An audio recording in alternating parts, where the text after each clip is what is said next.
Sara learns the secret about the law of attraction. Chapter 2. Sara, did you have something you wanted to say? Sara jumped, becoming aware again as Mr. Jorgensen said her name. Yes, sir. I mean, about what, sir? Sara stammered, while the other 27 students in her classroom snickered. Sara had never understood why they took such delight in someone else's embarrassment. But they never failed to do just that, laughing raucously as if something actually funny had happened. What is funny about someone else feeling bad? Sara just couldn't sort out the answer to that.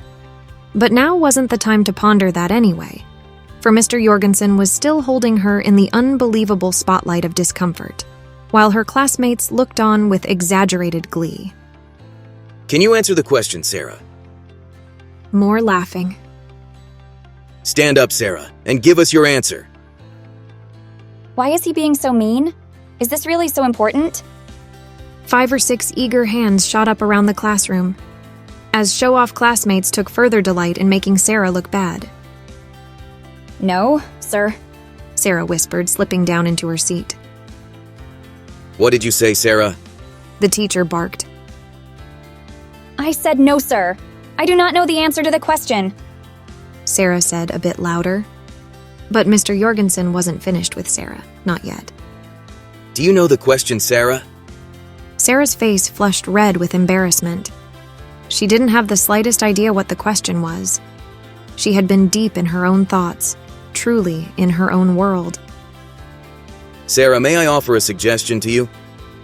Sara didn't look up because she knew that giving her permission or not giving it wouldn't stop Mr. Jorgensen. I suggest, young lady, that you spend more time thinking about the important things that are discussed here in this classroom and less time gazing out of the window, wasting your time on idle, needless thoughts. Try to put something in that empty head of yours. More laughter. Will this class ever end? And then the bell. Finally, the bell. Sara walked slowly home, watching her red boots sinking into the white snow. Grateful for the snowfall. Grateful for the quiet. Grateful for an opportunity to retreat into the privacy of her own mind as she began her 2-mile walk home. She noticed that the water beneath the Main Street Bridge was nearly completely covered with ice, and she thought about sliding down the riverbank to see how thick the ice was, but decided to do that on another day.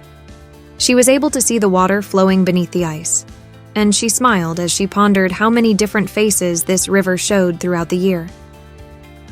This bridge, crossing this river, was her favorite part of her walk home. There was always something interesting happening here.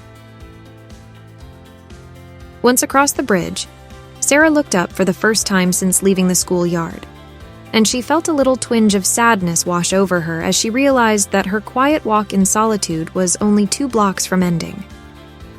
She slowed her pace to savor the peace she had rediscovered, and then turned and walked backwards for a bit, looking back at the bridge. Oh well. She sighed softly as she entered the graveled driveway to her house. She paused on the steps to kick at a large sheet of ice, loosening it with her boot and kicking it off into a snowbank. Then, she pulled off her wet boots and went into the house. Quietly closing the door and hanging her heavy wet coat on the hook, Sara made as little noise as possible. She wasn't at all like the other members of her family, who usually called out a loud, penetrating, "I'm home!" upon entering. I'd like to be a hermit. She concluded, walking through the living room into the kitchen. A quiet, happy hermit. Thinking, talking, or not talking. Getting to choose everything about my day. Yes!